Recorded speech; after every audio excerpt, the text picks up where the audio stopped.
SAW. Maisarah selama perjalanan terkagum-kagum dengan Nabi SAW. Di antara yang membuat dia sangat kagum adalah beberapa fenomena alam yang terjadi dan bagaimana akhlaknya Nabi SAW. Di antaranya adalah perilaku Nabi SAW dengan Maisarah beda sekali dengan perilaku siapapun pada saat itu yang menjadi majikan atau tuan bagi seluruh sahaya.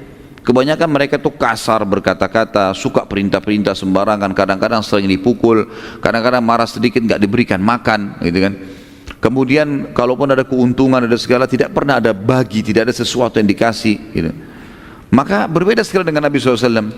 Nabi kalau makan, panggil Maisarah makan bersama-sama. Nabi SAW kalau istirahat, panggil Maisarah istirahat di sebelahnya. Nabi SAW mengajak ngomong seperti temannya sendiri. Selalu saja begitu, dari pergi sampai pulang. Perjalanan dari Mekah ke negeri Syam sebulan, gitu kan? Itu pun kalau menggunakan kuda yang tercepat. Kalau orang membawa kafilah dagangan lambat, bisa 2 bulan perjalanan.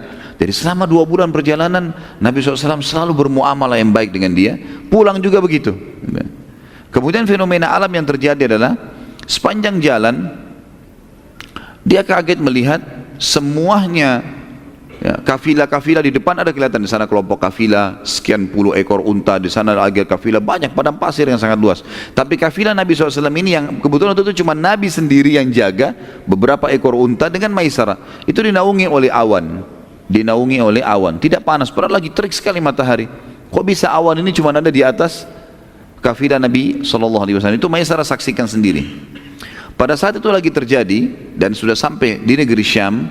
Kalau teman-teman masih ingat kisah Bahira, ya, pendeta yang pada saat melihat tanda kenabian Nabi SAW di umur 12 tahun itu, subhanallah, dengan hikmah Allah, Nabi SAW pada saat itu umurnya sudah sekitar 24 tahun SAW, itu lewat di depan gereja yang sama, gereja yang dulu dimiliki oleh Bahira, tapi Bahira sudah meninggal dunia.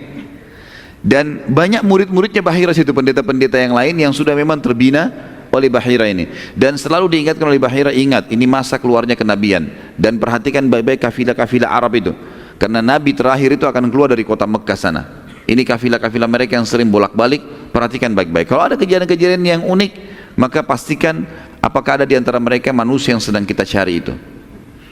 Salah satu pimpinan pendeta pada saat itu melakukan hal yang Bahira sering lakukan, setiap hari nongol di jendela gereja ngelihat kafilah-kafilah yang lewat, karena memang ini jalurnya mereka lewat, gitu kan. Terkagetkan pendeta ini pada saat melihat kafilah Nabi SAW. Ini kafilah satu-satunya yang cuma 2 orang, untanya banyak sekali, tapi cuma 2 orang, dan semua kelihatan dari jauh, matahari lagi terang, semuanya kafilah yang berserakan yang sangat banyak. Beda dengan kafilah Nabi SAW, ini ada awan di atasnya menaunginya. Dan ada sebuah pohon di sebelah gereja. Konon ceritanya para Bahira dan temannya ini membangun gereja di situ karena mengetahui tentang histori pohon itu. Histori pohon itu disebutkan dalam Injil, dinukil oleh para penginjil ini sebelum Nabi SAW diutus tentunya. Kalau ada pohon di situ, yang pohon ini mereka tahu semua nabi turun di situ. Pohon ini setiap nabi pasti akan mampir di pohon itu, dan pohon ini subhanallah dengan hikmah Allah tidak pernah ada yang mampir di situ kecuali nabi-nabi, gitu kan. Pada saat Nabi SAW mau istirahat, beliau pun duduk di bawah pohon itu. Ada satu pohon di dekat gereja, pohon kurma, cuma satu pohon. Itu Nabi SAW duduk di situ.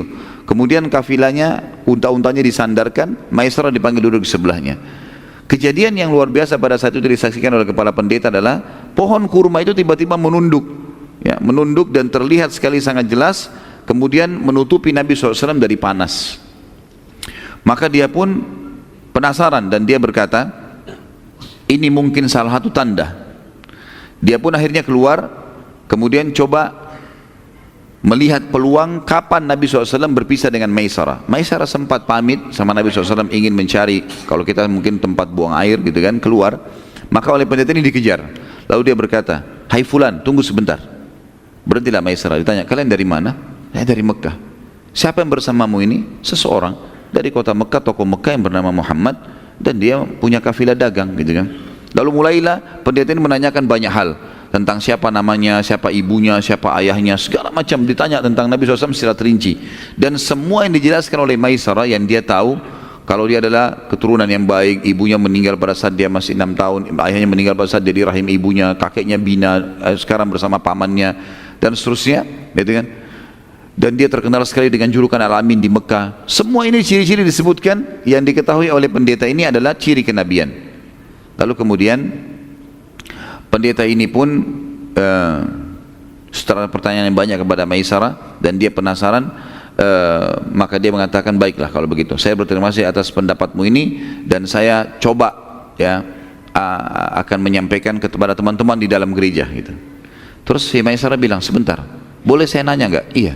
Apa rahasia pertanyaan Anda tadi? Kenapa Anda bertanya seperti itu?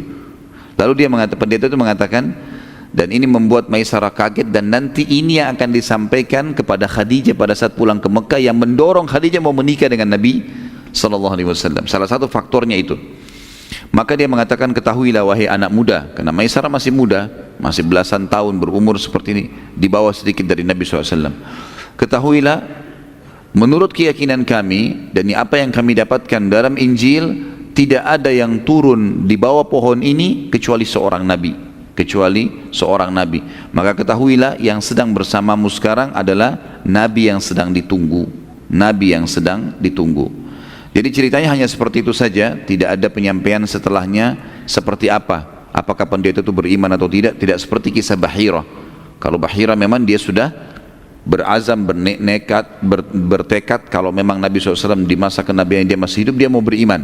Tapi pendeta ini tidak, dia kembali ke gerejanya, kemudian buku-buku sejarah menceritakan atau memutus sampai situ kisahnya, dan Nabi SAW sudah langsung pergi ke negeri Syam. Saat tiba di negeri Syam, teman-teman sekalian, Maisarah bertambah kagum lagi pada saat melihat bagaimana Nabi SAW bermuamalah dan berperilaku dengan para penduduk negeri Syam. Beliau cepat sekali berbaur, sangat supel, ya, mudah dalam membeli dan menjual. Dan ini subhanallah bagian dari syariat semua nanti setelah Nabi SAW diutus menjadi Nabi, gitu kan. Sebagaimana beliau mengatakan, ya, rahmat Allah kan terkena kepada atau akan didapati oleh orang yang selalu mudah dalam bertransaksi, mudah membeli, mudah menjual. Itu adalah salah satu ciri orang beriman, ya. Nah, orang beli ya sudah, orang nawar ya sudah, mudahin. Yang penting memang dia tidak dirugikan gitu. Bukan orang yang sudah tahu ada keuntungan masih ditekan supaya mendapatkan keuntungan yang lebih. Enggak ada seperti itu. Samhan, kata Nabi SAW. Samhan idza ba, samhan idza syara. Ya, dia sangat mudah untuk bertransaksi, menjual dan membeli, semuanya dimudahkan oleh dia. Maisarah melihat itu. Dan Nabi SAW bukan cuma itu. Beliau setelah dapat keuntungan, disimpan di tempat yang aman, Nabi SAW selalu mengeluarkan dan keliling mencari orang-orang fakir di negeri Syam, kemudian membagi-bagikan buat mereka.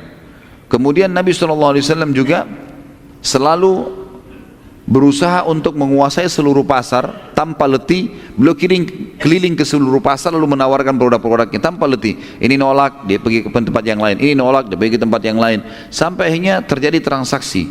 Dan subhanallah, di hari Nabi SAW tiba, seluruh produk Mekkahnya habis. Seluruh produk Mekkahnya habis dalam satu hari. Karena Nabi SAW keliling, ya, senyum dengan orang, ramah, mudah. Orang mentransaksi, beli ini berapa, sekian harganya, sekian saja, ya sudah, gitu loh. Dimudahin sama beliau. Maka habis produknya pada hari itu, sallallahu alaihi wasallam. Di hari kedua, beliau sudah bisa membeli barang dari negeri Syam. Dan pada saat beli, karena kemarin dia sangat supel dengan orang-orang sallallahu alaihi wasallam, maka orang-orang pedagang-pedagang di pasar juga memudahkan dia pada saat transaksi. Jadi orang-orang Syam pun pada saat mengatakan, Nabi SAW tawar, kain ini berapa? Sekian. Baiklah, bisa saya beli sekian? Enggak bisa, silahkan ambil uangnya, langsung saja. Maka di hari kedua saja Nabi SAW sudah berhasil membeli seluruh produk yang dibutuhkan dari uang yang ada, sehingga kafilah Nabi SAW lebih dulu kembali ke Mekah. Dan ini tidak pernah terjadi dalam kafilah-kafilah Quraisy, karena mereka selalu tinggal di negeri Syam lama. Mereka duduk-duduk dulu, mereka mabuk-mabuk, mereka bermain perempuan, mereka segala macam, sudah menjadi tradisi jahiliyah. Kemudian nanti mereka sudah 2 minggu, 3 minggu baru mereka balik ke Mekah, gitu kan. Jadi pelan-pelan mereka berdagang. Nabi SAW tidak, cepat bekerja dan cepat juga menyelesaikannya, selesai mengeksekusinya. Pulanglah Nabi SAW bersama Maisarah menuju ke Mekah. Pada saat tiba di Mekah, karena kafilah-kafilah dagang Quraisy belum tiba, dan sudah menjadi tradisi juga di Mekah teman-teman sekalian, kalau ada kafilah datang, maka ada orang-orang tertentu, penjaga-penjaga pintu gerbang Mekah itu mengiklankan dengan suara keras, wahai Quraisy, kafilah dagang ada yang datang gitu. Maka orang-orang Quraisy pada ngumpul. Jadi sebelum masuk pasar mereka sudah keroyokin tuh apa yang mereka mau beli di situ. Gak ada yang sisa baru dijual di pasar. Kafilah Nabi SAW datang, dan ini bukan waktu datangnya kafilah Quraisy. Waktunya sudah mereka tahu lah, sekian waktu datang kafilah, baru mereka datang. Mereka kaget, kok ada kafilah datang nih. Kemudian mereka datang, gitu kan? Di luar pintu Bani Syaibah, di luar pintu gerbangnya Mekah. Lalu mereka kaget, kafilahnya Muhammad Al-Amin telah datang, tersebar satu Mekah nih. Ini orang yang kepercayaan sudah datang nih. Walaupun beliau belum lama berdagang dari negeri Syam. Mereka tanya, hai Muhammad, barang dagangan Syam? Kata Muhammad SAW, iya. Boleh kami transaksi? Silahkan. Mulailah mereka memilih produk yang mereka mau. Ini ya Muhammad berapa? Sekian. Baiklah, bisa sekian? Silakan. Dihabisin. Dalam hitungan satu hari itu juga, dagangan Nabi SAW habis. Gitu. Hari itu juga habis. Belum masuk ke pintu gerbang Mekah, sudah habis. Dengan keuntungan yang berlipat-lipat. Maka Nabi SAW dimudahkan oleh Allah Subhanahu wa taala dengan akhlak yang baik, dan wajar Allah mengatakan dalam surah Al-Qalam, a'udzubillahi minasyaitonir wa innaka la'ala khuluqin 'azim. Maksudnya kau Muhammad secara fitrah kau memiliki akhlak yang sangat luar biasa, mulia sekali. Nabi SAW selalu cenderungnya kepada kebaikan. Kejadian ini akhirnya tersebar di negeri Mekah, di kota Mekah. Pada saat itu kafilah Muhammad Al-Amin datang, kemudian habis dagangannya, dan orang-orang Mekah puas dengan dagangan itu. Nabi SAW pada hari yang sama tidak menunda sama sekali, walaupun dalam kondisi capek, pergi ke rumah Khadijah menyampaikan amanahnya. Ini adalah amanahnya, ini uangnya. Dan bukan cuma Khadijah, karena banyak sekali orang menitipkan uang pada saat itu. Semua diantarkan pada hari itu. Nabi SAW tidak tidur kecuali sudah menyampaikan semua amanah. Ini modalnya, ini keuntungannya, ini modalnya, ini keuntungannya. Semua selesai pada hari itu. Padahal dalam kondisi capek, datang dari safar.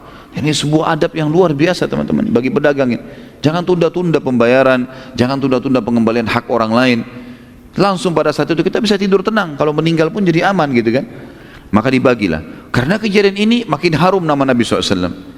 Dan Khadijah pun tidak pakai menunggu lagi, langsung bertanya kepada Maisarah, sebenarnya apa yang kamu lihat pada saat kamu sedang bersama Muhammad? Ceritakan saya kejadiannya. Apa yang terjadi? Kenapa kafilahnya datang lebih dulu dari negeri Syam? Apa yang terjadi pada saat kamu sedang di sana? Gitu kan? Bagaimana dia bermuamalah dengan orang-orang? Gitu. Maka pada saat itu Maisarah menceritakan semua apa yang dia lihat, dari kasus jalan ada naungan awan, dari kasus pohon yang nunduk, dari kasus pertanyaan pendeta, dari kasus Nabi SAW sudah membeli barang-barang dari Mekah kemudian menjualnya di negeri Syam, dan bagaimana dia bermuamalah dengan sangat mudah, bertransaksi, kemudian dalam satu hari habis semua produknya, hari kedua dia sudah beli produk lagi, kemudian beliau juga segera pulang ke Mekah. Lalu kemudian di pintu gerbang Bani Syaibah sudah diperebutkan oleh masyarakat Mekah, dan mereka puas semua dengan harganya, dan pada hari yang sama sudah dibagikan keuntungannya. Maka pada saat itu perlu digarisbawahi teman-teman, bahwasanya Khadijah radhiyallahu anha ini walaupun pada saat itu berumur 40 tahun tapi terkenal sekali dengan kecantikannya. Dan ini mungkin sudah menjadi sesuatu yang fitrah ya. Kalau seseorang yang berlimpah hartanya, maka segala kebutuhan terpenuhi. Itu berpengaruh kepada masalah terlihat tertua atau tidak. Karena orang biasa kalau punya beban hukum, beban masalah ekonomi, masalah-masalah yang dihadapin, kadang-kadang berpengaruh kepada raut wajah. Ya, seperti itulah kurang lebih rasionalnya, gitu. Maka Khadijah terkenal sekali dengan kecantikannya dan selalu dilamar oleh banyak orang Mekah, walaupun beliau sudah menjadi janda pada saat itu. Dan orang-orang yang ditolak ini terkenal. Si fulan melamar Khadijah, ditolak, tersebar beritanya. Khadijah nolak, tidak mau, karena punya kecantikan, punya kekayaan. Ini orang terkaya di Mekah. Baru pertama kali pada saat itu Khadijah yang meminta, meminta kepada Nabi SAW untuk menikahinya. Dan ini belum pernah terjadi. Khadijah selalu menolak lamaran orang gitu. Maka Khadijah berkata kepada Maisarah pada saat itu, setelah menceritakan, saya akan berbicara sesuatu nanti dengan orang yang akan menyambung lidah saya kepada Muhammad. Cuma bahasa begitulah kurang lebih. Jadi karena Maisarah seorang laki-laki, Khadijah tidak berbicara masalah pernikahan. Lalu Khadijah pun mencari siapa kira-kira orang yang paling pantas untuk diajak ngomong. Ditemukanlah seorang sahabatnya bernama Nafisa. Nafisa sahabat dekatnya Khadijah. Lalu berkata Khadijah, wahai Nafisa, apa kamu sudah tahu cerita tentang Muhammad? Oh belum, kata Nafisa. Kata Khadijah, ceritanya begini loh, begini, diceritain semua panjang lebar yang secara cerita. Lalu Nafisa juga kaget, seperti itu kah Khadijah? Dia bilang iya.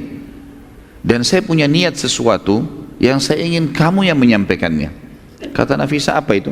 Saya ingin agar engkau menyampaikan kepada Muhammad untuk melamarku. Kata Nafisa, selama ini kau nolak tokoh-tokoh Mekah yang kaya raya, sekarang kau minta Muhammad untuk melamarmu. Artinya Nabi SAW memang waktu itu pedagang, tapi bukan sekelas levelnya orang-orang nomor satunya Mekah yang melamar Khadijah kemudian ditolak, gitu kan? Maka pada saat itu kata Khadijah, iya, saya bersedia kalau Muhammad mau menjadi suami saya. Maka Nafisa pun tidak menunda, mengatakan urusan saya akan pergi. Maka waktu itu Nafisa pun mendatangi rumah Nabi SAW, kemudian menemuinya. Di depan ada keluarga-keluarga pada saat itu. Di antaranya tentu ada Abu Talib pamannya, kemudian ada sepupu-sepupunya gitu kan. Lalu Nafisa mengatakan, wahai Muhammad, mengapa engkau belum menikah? Kata Nabi SAW, belum cukup bekal. Ini biasanya kalau dalam terjemahan bahasa Indonesia begitu ya, kalau bahasa Arab itu minkillati dzatiyat. Orang Arab biasa begitu. Bisa saja dia mengatakan saya belum punya rumah karena masih numpang sama pamannya memang pada saat itu. Itu kan masih tinggal sama Abu Talib. Kemudian usaha saya masih baru mulai. Ya, nantilah kalau sudah mantap semua sudah mapan baru saya menikah. Lalu kata Nafisa, ya, wahai Muhammad, mengapa engkau tidak menikah dengan wanita yang berkumpul semua pada dirinya hal yang kau butuhkan? Kecantikan, jalur nasab, ya, kekayaan, kepintaran, gitu kan, kedudukan, semua ada. Kata Nabi SAW, siapa yang kau maksudkan? Kata Nafisa, Khadijah binti Khuwailid, gitu kan, Khadijah binti Khuwailid. Lalu kata Nabi SAW, bagaimana bisa Khadijah? Mali wal Khadijah, kata Nabi SAW, bagaimana saya dengan Khadijah? Mustahil lah itu terjadi. Karena Khadijah siapa? Orang yang memang menolak semua tokoh-tokoh satu Mekah, tahu kalau dia tolak tokoh-tokoh Quraisy. Lalu dia mau menikah dengan orang yang tadinya pengembala kambing, kemudian sekarang menjadi pengusaha kecil. Kata Nafisa, itu urusan saya. Yang penting kamu setuju dulu, gitu kan?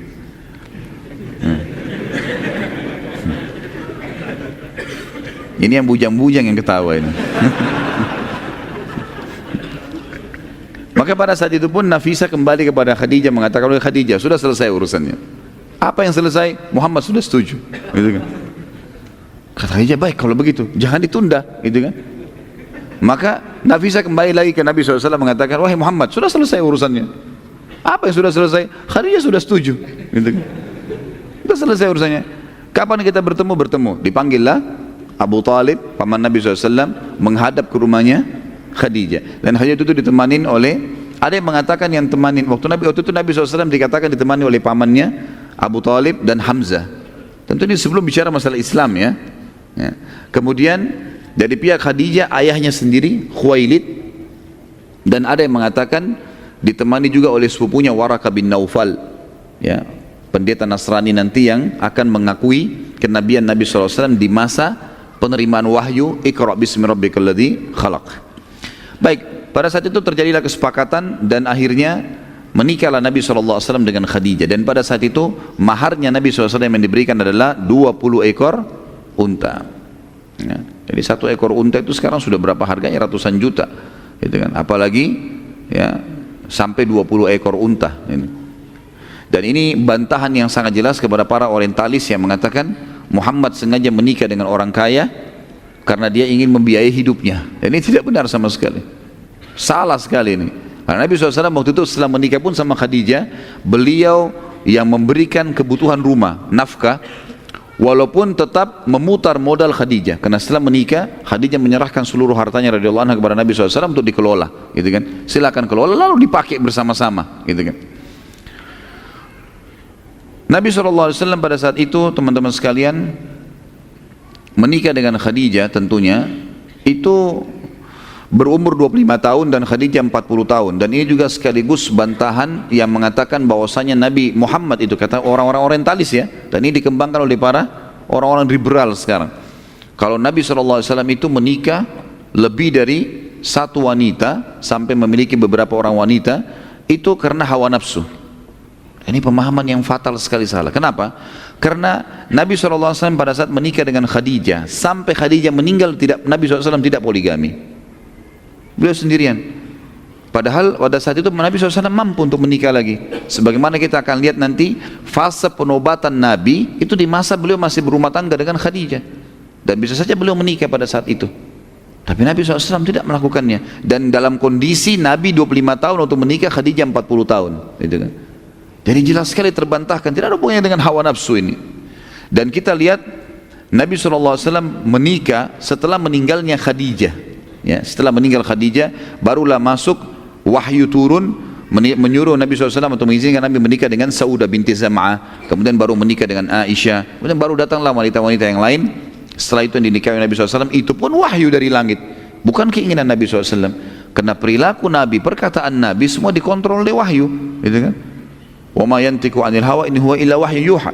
Jadi perilaku dan keputusan Nabi SAW itu dikontrol oleh wahyu, gitu. Dan Nabi SAW mengatakan, sesungguhnya aku dinikahkan, maksudnya Allah perintahkan untuk menikahi dengan wanita-wanita ahli surga. Artinya yang sudah menjadi istri Nabi SAW adalah wanita ahli surga, dijamin oleh Allah Subhanahu wa ta'ala. Dan kita tahu dari seluruh istri Nabi SAW semuanya janda, kecuali Aisyah radhiyallahu anhu najma'in. Aisyah saja yang perawan, yang lainnya janda. Kalau Nabi SAW mau nikah dengan perawan, tidak ada yang nolak. Waktu Nabi SAW mau melamarkan Usama bin Zaid, ya, anaknya Zaid bin Harithah, kepada seorang wanita yang terkenal dengan kecantikannya di Madinah, orang tuanya perempuan ini mengira Nabi SAW yang melamar. Sampai mereka mengatakan, kalau Rasulullah SAW pintu rumah kami terbuka, mau jadi istri berapapun tidak ada masalah. Tapi akhirnya mengatakan, enggak, ini perintah Nabi SAW untuk menikahkan dengan Usama bin Zaid. Lalu ditanyalah kepada anaknya, anaknya mengatakan, kalau perintah Nabi SAW saya akan patuh. Lalu menikahlah Usama dengan anak perempuan itu. Jadi Nabi SAW bisa menikah dengan perawan semuanya, kalau Nabi SAW mau. Berarti tidak ada hubungannya sama hawa nafsu. Ada pernikahan Nabi SAW teman-teman kadang-kadang karena ingin mengangkat kedudukannya para sahabat. Seperti misalnya beliau menikah dengan Aisyah, dengan Hafsah radhiyallahu anhu ajma'in, ini untuk mengangkat kedudukannya Abu Bakar sama Umar, dan menjalin persahabatan yang bagus, gitu. Dan ini hal yang kadang-kadang hilang di antara kaum muslimin, ya. Ini sunnah Nabi SAW, teman-teman sekalian, bahwasanya kita menawarkan anak kita menikah dengan sahabat kita, karena itu kalau sahabat itu adalah orang yang baik karena keimanannya. Ini adalah contoh yang dilakukan oleh Abu Bakar dan Umar, yang akhirnya menjalin hubungan persaudaraan dengan Nabi SAW karena menikahnya anak mereka. Terkadang Nabi SAW menikah demi untuk mengislamkan suku. Seperti misalnya pada saat beliau menikah dengan Juwairiyah binti Harith radhiyallahu anha. Pada saat suku ini diserang, gitu kan, Bani Mustalik namanya, diserang oleh Nabi SAW. Nanti akan kita bahas masalah peperangan itu, ya. Pada saat Nabi SAW menyerang Bani Mustalik dan menang, semuanya karena mereka melawan pada saat itu, dikalahkan, semuanya jadi tawanan. Juwairiyah binti Khuwailid binti Harith, Juwairiyah binti Harith ini radhiyallahu anha menjadi bagian dari tawanan Nabi SAW. Maka Nabi SAW tawarkan, hai Juwairiyah, mau enggak kamu masuk Islam? Saya bebaskan kamu dari keterbudakan. Kata Juwairiyah, tentu. Asyhadu an la ilaha illallah wa anna Muhammad Rasulullah. Kata Nabi SAW, kenapa tiba-tiba kau mau masuk Islam nih? Kata Juwairiyah, sebelum anda datang wahai Rasulullah, saya melihat ada cahaya dari Madinah masuk ke kamar saya, dan saya menampilkan itu adalah anda yang datang. Maka saya menerima ini. Kata Nabi SAW, kalau begitu saya menerima keislamanmu dan juga menerima sebagai istri. Menikahlah Nabi SAW. Pada saat itu, karena masuk Islamnya Juwairiyah dan dia adalah anaknya Harith. Harith ini kepala suku Bani Mustalik. Melihat kejadian pernikahan Nabi SAW yang resmi dengan Juwairiyah ini, seluruh sahabat melepaskan Bani Mustalik, tawanan. Sudah, karena ini adalah Nabi menikahi anak kepala suku kalian, kami bebasin kalian. Tidak ada tawanan sama sekali. Gara-gara itu teman-teman masuk Islam orang-orang, gitu kan. Jadi memang ada maslahat di situ. Bukan cuma sekedar, tidak ada hubungannya dengan hawa nafsu nih. Dan memang subhanallah, saya temukan teman-teman orang yang melakukan poligami dengan tujuan hawa nafsu ini hancur ini. hanya untuk berbangga-bangga. Iya, kalau dia mengatakan saya punya istri dua, saya punya istri begini, itu tidak akan bertahan lama. Dan tidak ada sesuatu yang mau dibanggakan. Orang yang melakukan poligami, teman-teman, menambah ekstra sesuatu, ekstra tenaga, ekstra duit, ekstra waktu, ekstra semua. Bukan cuma pikiran masalah biologisnya gitu kan. Biologis setengah jam selesai, 1 jam selesai, tapi orang setelah itu harus berikan nafkah, harus berikan perlindungan, harus berikan pendidikan. Ini semua yang harus difahami gitu kan. Jadi Nabi SAW tidak ada hubungannya sama sekali dengan masalah, dengan hawa nafsu ini. Karena dari mayoritas kehidupan kita, biologis adalah salah satu substansial kecilnya saja. Kehidupan luas sekali, gitu kan. Seperti contoh juga Nabi SAW menikah karena merasa kesian dan mau membantu. Menikahnya Nabi SAW dengan Ummu Salamah radhiyallahu anha. Ummu Salamah lebih tua dari Nabi SAW. Dan memang di akhir-akhir hidup beliau tidak bisa melayani Nabi SAW dari sisi biologis, sampai beliau menghibahkan malamnya kepada Aisyah radhiyallahu anhum ajma'in. Ya. Jadi banyak sekali hukum-hukum di sini. Di antaranya juga Nabi SAW menikah untuk menjelaskan hukum syar'i, seperti menikahnya Nabi SAW dengan Zainab binti Jahash, mantan istrinya Zaid bin Harithah. Dan ini subhanallah, saya lihat ada satu cuplikan orang yang murtad dari Islam, entah dari mana manusia ini gitu kan, orang Indonesia. Kemudian dia mengatakan, saya adalah dulu orang yang fanatik dengan Islam, apa segala, buktinya anak saya namakan dengan nama-nama Islam. Kemudian saya tidak temukan kebenaran lah dan segala macam hal. Lalu dia menuduh-nuduh Nabi SAW. Kalau Nabi SAW itu melanggar semua apa yang dia ucapkan. Seperti misalnya umatnya boleh menikah 4, kemudian dia menikah lebih daripada itu. Dan ini orang yang tidak faham hukum syar'i. Khusus berhubungan dengan Nabi SAW ada namanya khususiyatun Nabi SAW. Ada memang hal yang khusus buat beliau. Menikahnya tidak terbatas seperti umatnya memang. Nabi SAW memang begitu. Beliau punya puasa wisol namanya, puasa yang bersambung kan. Yang Nabi SAW tiap hari, kalau beliau puasa, misalnya hari ini, sambung besok. Nanti kalau maghrib beliau masih kuat, beliau sambung lagi hari ketiga. Waktu Abdullah bin Umar radhiyallahu anhu ingin mencontoh itu, kata Nabi SAW tidak bisa. Kalau kau Ibnu Umar mau puasa, maksimal sehari puasa, sehari berbuka puasa. Ini khusus untuk Nabi SAW memang. Penerimaan wahyu khusus untuk Nabi SAW memang. Itu kan? Jadi memang beliau penentu keputusan. Ada khususiyatun Nabi SAW. Yang penting dia mengatakan begini, salah satu perkataan yang berhubungan dengan tema kita, karena itu panjang kalau kita ingin bahas tentunya. Dia bilang Nabi Muhammad itu sendiri melanggar apa yang dia titahkan. Seperti misalnya dia menikahi mantan anak mantunya. Nah, ini pernyataan yang fatal sekali, salah ini. Dia bilang menikahi Zainab binti Jahash, mantan anak mantunya. Dari mana anak mantu Nabi ini? Suami Zainab binti Jahash, Zaid bin Harithah, bukan anaknya Nabi ya. Hamba sahaya Nabi yang dibebaskan. Pernah ternisbatkan namanya Zaid bin Harithah menjadi Zaid bin Muhammad karena waktu itu Nabi SAW, nanti akan kita ceritakan kisahnya itu ke depannya, itu pernah Harithah datang lalu mencari tahu mana anaknya, keliling, karena Harith adalah orang yang terkenal di sukunya.